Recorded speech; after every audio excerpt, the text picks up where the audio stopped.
China population 141 కోట్లు, India population 146 కోట్లు. కానీ చైనా వచ్చేటప్పటికి చాలా సంస్కారయుతంగా ఉంది. వరల్డ్ క్లాస్ ట్రైన్స్ నడుస్తున్నాయి. రియల్ క్యాన్సర్ భారతదేశంలోనే ఉంది.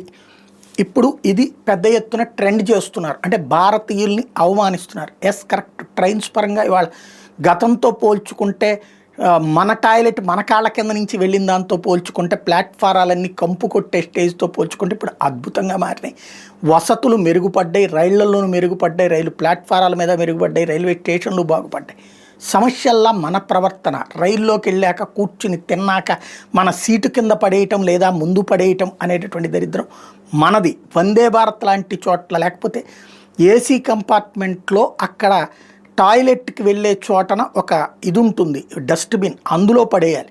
అలా కాకుండా తిన్న తర్వాత అక్కడ పడేస్తే ఏం చేయాలి? తప్పెవరిది? ప్రజల ప్రవర్తనలోన, ప్రభుత్వపు నిర్వహణలోన.